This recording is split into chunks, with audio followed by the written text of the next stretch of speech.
eu sou a Ana e hoje vou falar sobre o livro Racismo em Português, de Joana Gurjão Henriques. O livro é este, é uma edição da Tinta da China e foi publicado em 2016 e é baseado num trabalho da jornalista Joana Gurjão Henriques de 2015. Eu vou reportar-me aqui aos meus apontamentos, eu não me quero perder muito, é possível que eu nesta parte tenha uma voz assim um bocadinho mais pausada, um bocadinho mais maquinal, porque eu não me quero perder. Vou começar por ler a pequena biografia que está aqui da jornalista e da escritora, autora deste livro. Joana Gurjão Henriques nasceu em Lisboa em 1975. Entrou para o Jornal Público no final de 1999, onde trabalhou durante 10 anos na secção de cultura. Foi bolseira na Nieman Foundation for Journalism na Universidade de Harvard em 2009 e estudou Sociologia na London School of Economics em 2010. Durante esses 2 anos, focou a sua investigação académica nas relações raciais e étnicas. Regressou ao público em 2011 e desde então tem feito sobretudo grandes reportagens sobre direitos humanos. O livro está dividido em algumas secções. Eu não sei se isto é uma decisão feita com a tinta da China, mas uma coisa que eu reparo nos livros deles é que eles estão sempre muito bem organizados e eu, como sou uma pessoa que se distrai muito facilmente, aprecio isso. Então, tem aqui o marcador, pronto, como já é costume, que eu depois uso para outros livros. Isto foi Semica a subir ali para o parapeito da janela. E depois tem aqui a introdução. Mas esperem, antes tem o índice. Sim, exatamente. Portanto, tem aqui o índice logo no início.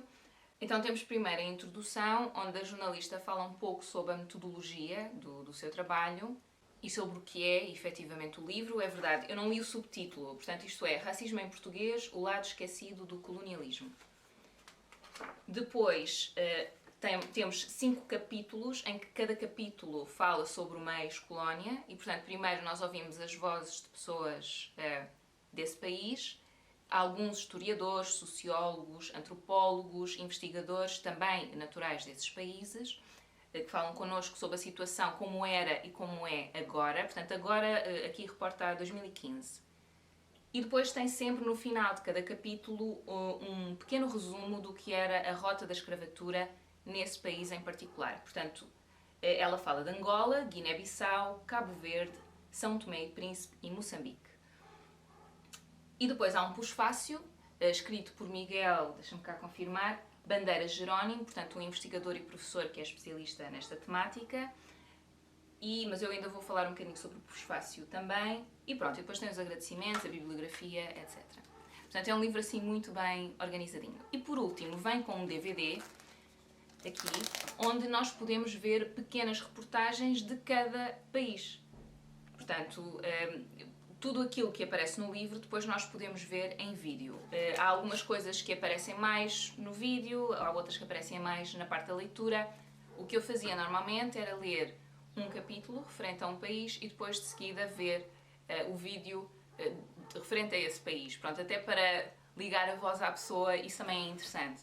Porque eu acho que este livro depois acaba por ser um pouco pessoal e personalizado. Portanto, apesar de nós ouvirmos também investigadores, são sempre pessoas naturais do país, muitas delas que passaram pela colonização. Portanto, e mesmo não tendo passado pela escravatura, ainda lhes chegaram histórias dos seus antepassados. Portanto, tudo isso é muito interessante e, para mim, é mais próximo também de mim. Eu consigo perceber melhor, eles falam de situações do cotidiano, do dia-a-dia. Pronto, e é isso mais aquilo que me interessa. Há um outro livro desta mesma autora que eu, entretanto, já comprei, que fala sobre o racismo sistémico cá em Portugal. Então eu até achei interessante fazer este percurso, primeiro falar sobre o colonialismo, porque são as bases, vamos lá, as fundações, que levam a muitos destes racismos que ainda persistem, muito baseados no tom da pele. É impressionante como é que isso está tão disseminado. E depois passa para cá, em que estão cá muitos ex-colonos, em que se disseminou também muito essa ideia de que o negro é inferior e que é assim ou é assado, tem características que lhe estão intrinsecamente ligadas e negativas, sempre. E depois como isso se traduz no dia-a-dia, o acesso à casa, o acesso à justiça, o acesso à educação, etc, etc. Portanto, é um livro que eu também tenho muito interesse, mas nós estamos a falar deste, e é deste que eu vou falar. E o outro livro, é verdade, desculpem, é da mesma autora. Pronto, eu agora vou começar por ler algumas coisas, uns sublinhados que eu fiz da introdução, não é muita coisa. Eu hei de reportar aqui ao livro de vez em quando, como é natural, portanto é possível que isto seja um vídeo longo, mas pronto, olhem, paciência. Não consigo melhor. Bom, em que ela explica um pouco então como é que chegou aqui, em que é que consiste o trabalho. Eu acho que é bom para contextualizar também. Então eu escolhi alguns parágrafos, algumas frases que eu assinalei como mais importantes que eu gostaria de referir. Então, Portugal tem uma população negra significativa desde que se iniciou o horror que foi o comércio de escravos no século XV e mais tarde recebeu uma vaga de imigração africana, primeiro nos anos 1960 e depois no pós-25 de Abril. O facto de ainda hoje não existir qualquer correspondência entre o número de negros que vemos na rua e o número de negros em lugares de liderança na sociedade é no mínimo surpreendente. Entre 2009 e 2011, passei 2 anos sabáticos a estudar as questões raciais nos Estados Unidos e em Inglaterra. E dei-me conta disto mesmo, que a produção crítica sobre o papel do Ocidente na discriminação racial era imensa em língua anglo-saxónica, mas muito rara em português. Foi então que, como jornalista do Público, propus à direção do jornal fazer um projeto de 5 reportagens nas 5 ex-colónias africanas para questionar a herança colonial ao qual se associou a Fundação Francisco Manuel dos Santos. Portanto, ela entrevistou mais de 100 pessoas desses países.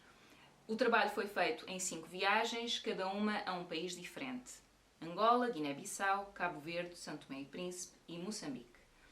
Mais do que tecer julgamentos sobre se o que as pessoas contaram estava certo ou errado, portanto as pessoas que ela entrevistou, quis sobretudo ouvir o que sentem e como olham para a discriminação racial exercida pelos portugueses durante o colonialismo. Que narrativas perduram em cada país, que cicatrizes permanecem. Pronto, e depois há mais texto também, mas eu queria assinalar estes pontos principais porque falam muito do que é este livro. Como foi construído, com base em quê, como é que ela chegou a esta, enfim, ideia de falar sobre esta questão. Agora, cada país tem as suas especificidades. Há, a dada altura, uma das pessoas de um dos países, eu agora não me lembro qual, porque eu não assinalei, eu apontei, mas não assinalei de onde é que tinha visto, que se queixa um pouco disso, de que às vezes se fala de África e dos africanos como se fossem a mesma coisa. E eu acho que nós tendemos a esquecermos que aquilo é um continente.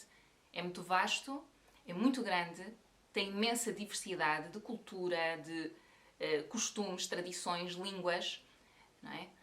Portanto, penso que esta ideia de se concentrar tudo dentro do mesmo bolo tenderá ou estará ligado à cor da pele, presumo eu. É como às vezes nós vemos uma pessoa muito mal comparado, porque esta questão do tom da pele em relação a africanos está muito ligado com a escravatura. A escravatura durou, em média, e em cada um destes países colonizados, 500 anos. Estão a perceber? É muito tempo a dominar uma cultura e a usar as pessoas como mercadoria. Isto é traumático. E não terminou assim há tanto tempo. A escravatura terminou há mais tempo, mas a verdade é que, e isso também se fala, há alguns investigadores que estudaram o assunto e que habitam nestes países, são naturais destes países também, e eu acho que isso é importante, falam disso mesmo, portanto, em que oficialmente, ok, a escravatura terminou, mas em muitos destes países não. Ainda lá estava o dominador branco, ainda lá estava enfim, toda aquela narrativa de dominação que depois se impunha sobre os naturais do país, sobre os africanos, continuava a acontecer. E eu já vos vou falar sobre isso, mas o colonialismo português, que às vezes até se chama de colonialismo suave, era muito cruel. Como qualquer colonialismo é cruel, quer dizer, é muito contraditório dizeres colonialismo suave, porque o colonialismo nunca é suave, implica sempre a dominação de um povo sobre o outro. Pronto. Antes de avançar, é verdade, eu esqueci-me de dizer, eu queria dizer que isto é o meu ponto de vista, portanto eu vou falar sobre aquilo que eu interpretei do livro, vou tentar ser, lá está, o mais factual possível, mas eu tenho os meus sentimentos, tenho os meus pensamentos próprios, não sou uma académica, portanto eu nunca vou ser mega objetiva, a verdade é essa, não é? Quem é que eu quero enganar? Eu vou tentar, pronto, mas eu queria deixar isso claro.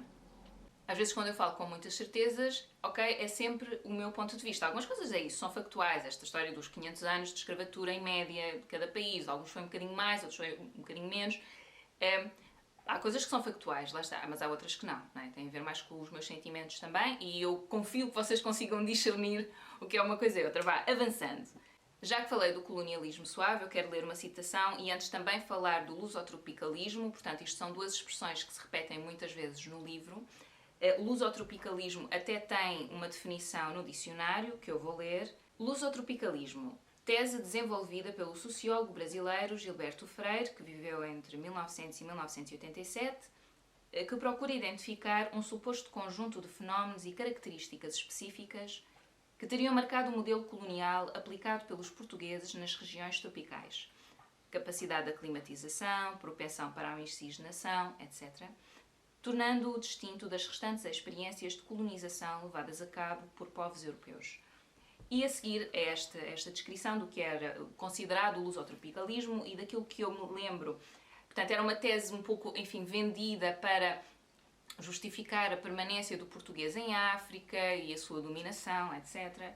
E isto terá sido na primeira metade do século XX, portanto não foi assim há tanto tempo. E agora quero-vos ler a voz de Inocência Mata, uma doutora em Letras e com pós-doutoramento em Estudos Pós-Coloniais de São Tomé e Príncipe, em que ela a dada altura diz assim: o colonialismo é abominável. Não faço esse discurso de que o colonialismo é mau, mas... Não, o colonialismo é mau, ponto. Porque é a sujeição de uma comunidade por outra. É dominação, expoliação, apropriação dos recursos naturais. É também um sistema em que existe a dominação cultural. Isto é, porventura, a parte mais negativa, na medida em que ela é perene, cria uma ideologia de subalternidade, portanto é uma coisa que se prolonga pelo tempo e que subsiste ainda hoje. Pronto, aqui a tese é essa.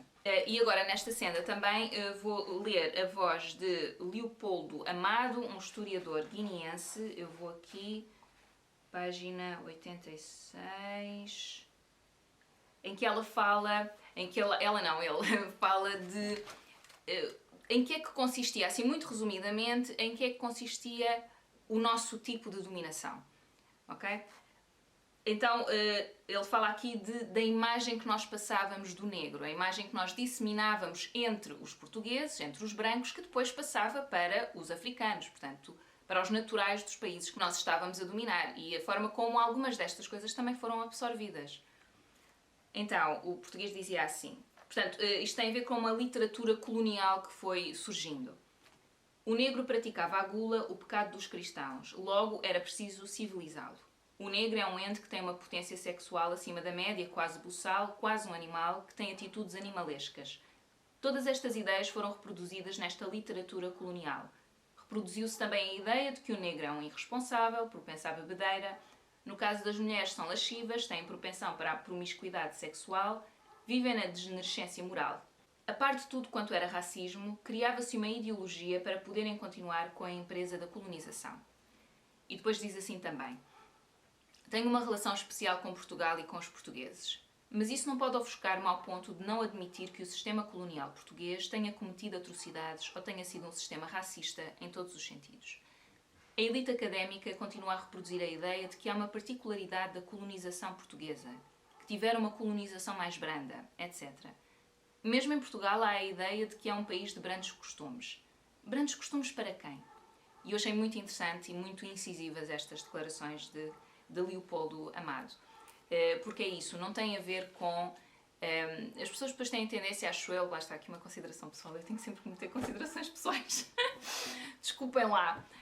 Eu acho que há sempre esta ideia há sempre esta mania, às vezes, há uns tempos, lá está, quando estavam aquelas manifestações contra o racismo, em que havia pessoas a dizer, os portugueses não são racistas. Esta coisa da generalização. Há racismo em Portugal, há pessoas racistas em Portugal. Não quer dizer que Portugal seja racista. Para mim estes assuntos são interessantes porque permitem-me perceber a origem. E se calhar a origem também de alguns preconceitos meus, pessoais. Portanto, é uma forma de me educar para perceber melhor aquele que eu muitas vezes vejo como o outro. Porque mesmo eu não querendo, a sociedade molda-me. Estão a perceber? Eu tive a sorte de ter dois pais muito abertos e sobretudo o meu pai, porque depois há muito aquela ideia de que o pai normalmente é aquele que controla, aquele que restringe, que impede o avanço, sobretudo ele que teve duas filhas, não é? E não, é completamente diferente, ele é muito aberto, a minha mãe também é uma pessoa inteligente, gosta de discutir os assuntos, então eu tive essa sorte, eu e a minha irmã acho que tivemos essa sorte. E mesmo assim, muitas vezes apanho-me em preconceitos. Eu às vezes falo sobre isso aqui e eu acho que depois tem muito a ver com um condicionamento social. Para mim, a forma que eu descobri de tentar combater isso é educar-me o mais possível. Quando há um assunto que me interessa muito, eu poder estudá-lo. Agora, isto é um privilégio também, eu poder estudá-lo. E tem-se falado muito também sobre esta questão do privilégio. O acesso à educação, o poder comprar o livro, o poder falar com os meus pais sobre este ou aquele assunto e eles poderem educar-me a mim também. Tudo isto é um privilégio. Por isso é que eu depois tenho muito interesse também pelo racismo sistémico, não é? Porque quando te dificultam a vida, não é? Para que tu avances, os teus pais já tiveram muita dificuldade, tu tens muitas portas que te são fechadas, é muito mais complicado também fazer essa educação, não é? Eu acredito muito na educação, mas pronto, estou-me a perder outra vez um bocadinho, já estou a ir para o lado do racismo sistémico em Portugal e tenho que me puxar outra vez aqui para o racismo no colonialismo e que é algo que ainda persiste. Mas continuando, já me perdi aqui um bocadinho. A característica do colonialismo português, em qualquer uma destas ex-colónias, havia pontos onde se tocava, onde se tocam, onde a estratégia usada era a mesma. Portanto, havia um despir da identidade, portanto, as pessoas não poderem falar a língua do país, sei lá, o forro, o crioulo. Aliás, eu penso que eu li que o crioulo até foi criado como resistência a isto, até em Cabo Verde. Mas agora tenho medo de estar errada. O que eu sei e o que eles repetem em cada uma destas ex-colónias é que a língua nativa do povo, as tradições, os rituais dos povos destes países eram completamente reprimidas. Portanto, eles não podiam usar, eram menosprezadas, eram com aquele objetivo de, enfim, de as apagar, não é? De apagar a identidade destas pessoas. E eu não vejo... há muito poucas coisas que sejam mais cruéis do que isto. Apagar a história de uma nação. Estão a perceber? Porque qualquer um destes países tinha a sua própria história e tem a sua própria história. Mas foram colonizados durante séculos e, aliás, também em muitas destas ex-colónias se fala disso. Há uma dificuldade nos jovens de agora de tentarem saber a sua história. Parece que a história começa com o colonialismo e não começa. Já havia reis, já havia civilizações. Estão a perceber? Não eram bárbaros, não eram todos bárbaros, não é? Ok? Agora, eu não conheço muito a história de África, mas isto eu sei. Pronto. Porque já li, mas é sempre um pouco por alto, portanto não é algo que eu tenha estudado a fundo. E em alguns destes países há pessoas que tentam agora forçar e introduzir a história de África nestes países de antes da colonização. Pronto, claro, contemplando a colonização foi uma parte muito determinante da vida destes países, ouçam, e estamos a falar de países que ainda têm arquitetura colonial, estátuas da altura colonial, falam português.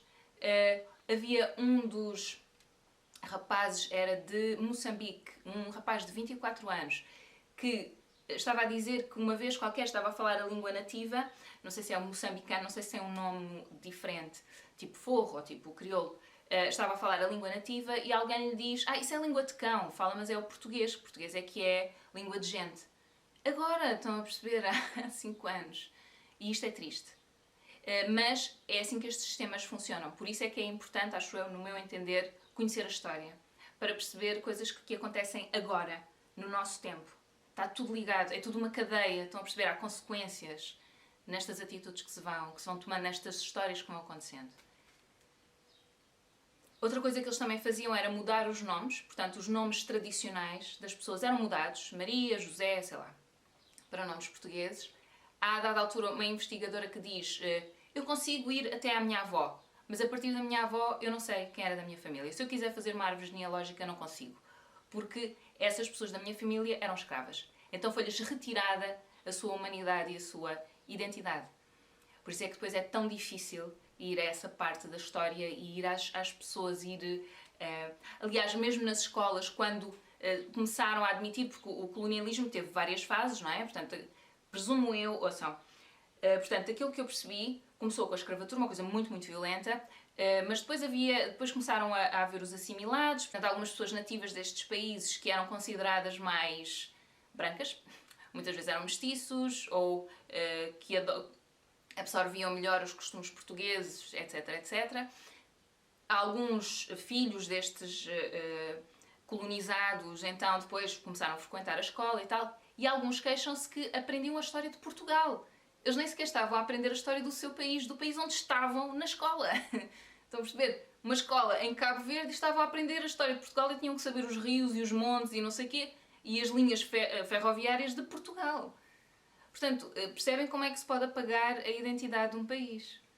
Isto é muito, para mim foi muito chocante, eu não fazia ideia. Portanto, eu acho que eu terei estudado isto na escola, mas eu não me lembro de ter estudado a fundo. E acho estranho, porque foi um período longo da vida, da história de Portugal. Então acho estranho que não se tenha estudado mais a fundo. Teria levantado muitas questões entre os jovens, acho eu.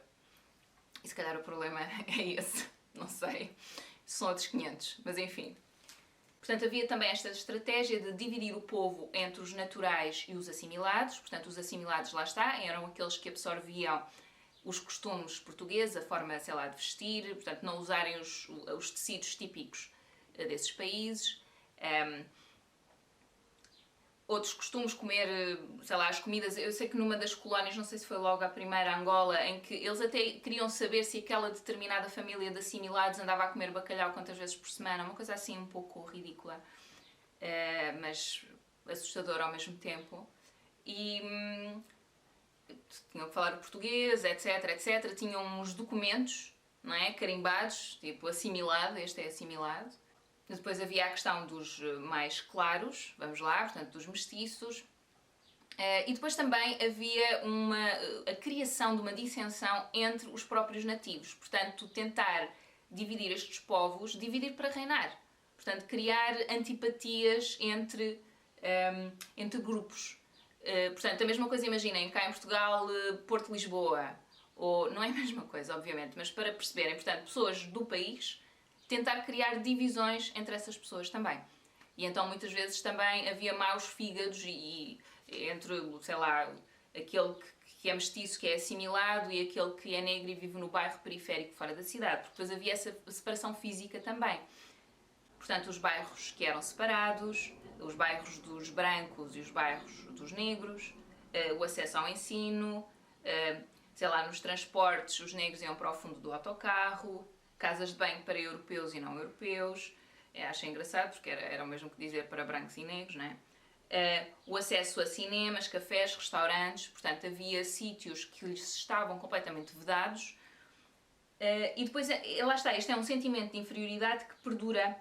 Portanto, seja um sentimento de inferioridade do próprio indivíduo, seja um sentimento de inferioridade das instituições que, quando recebem o branco estrangeiro, tratam-no melhor do que o seu próprio nativo, e que isso está ligado com a cor da pele. Há um senhor também aqui entrevistado, ele é branco, mas ele é moçambicano, portanto, acho que era moçambicano, eu este não anotei, lembrei-me agora, em que ele viveu a fase da colonização também, os pais eram brancos, ele nasceu lá e sempre viveu lá e trabalha lá, portanto ele considera-se desse país africano, e é tratado de forma diferente, ele sente e percebe que é tratado de forma diferente por ser branco. E nunca acham que ele é desse país, eles acham que ele é português. Pronto, estrangeiro. Mas português, claro, porque ele fala português. E então, enfim, essas ideias, esses preconceitos, enfim, persistem.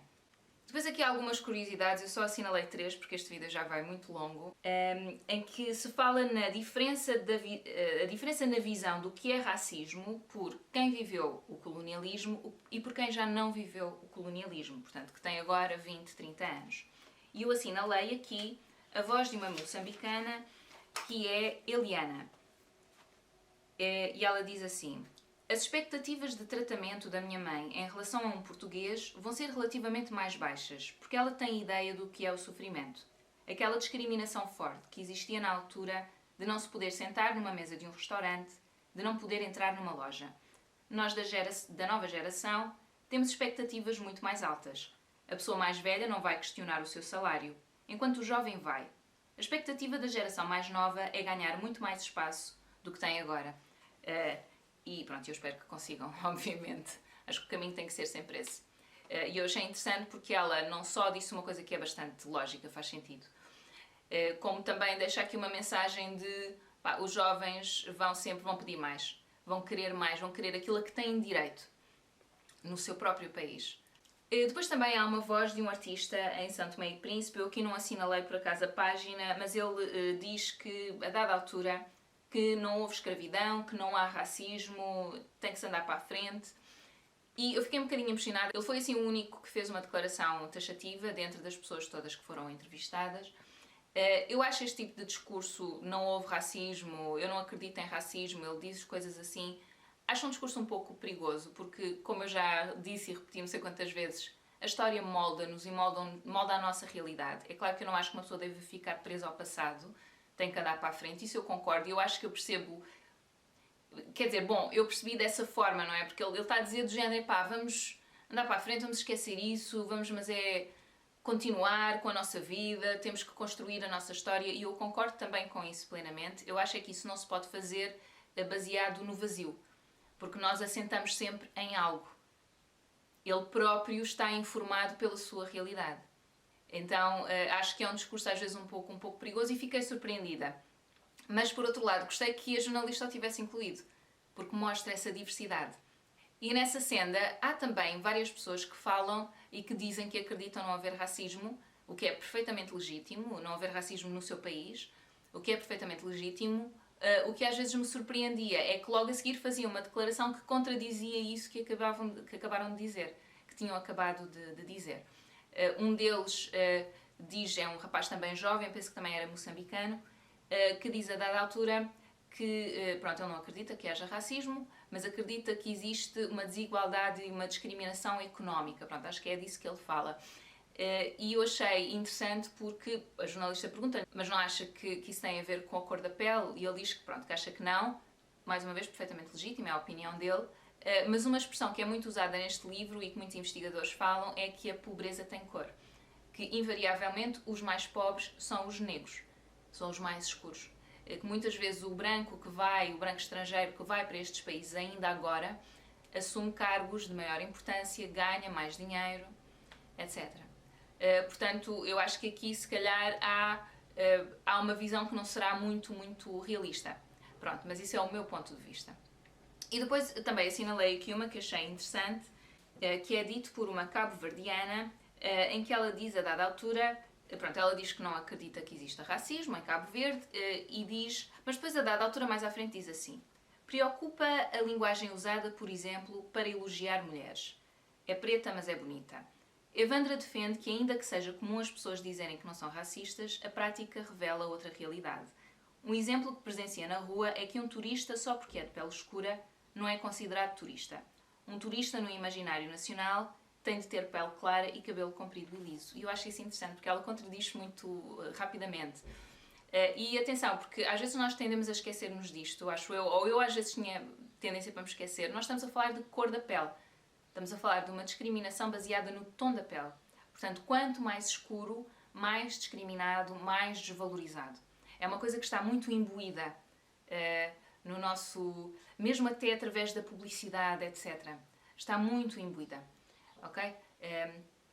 No nosso inconsciente ou subconsciente. E eu acho que quem tem depois uma carga destas histórica, de séculos a dizerem-lhes que são menos, que são inferiores ao branco, que têm que obedecer, que não sabem, sei lá, que são burros, que são preguiçosos. Depois de séculos disto, é natural que muitas destas coisas sejam absorvidas. Acho que isso é natural. É só nós imaginarmos o que era ter uma pessoa a dizer-nos diariamente: tu és estúpida, tu és burra, tu não prestas para nada. É só imaginarmos isso durante 2 semanas e ver o que é que isso faria. Agora imaginem o que é que são séculos disto, em várias famílias, ok? Bom, e pronto, e assim, este livro é muito mais vasto, tem muito mais informação.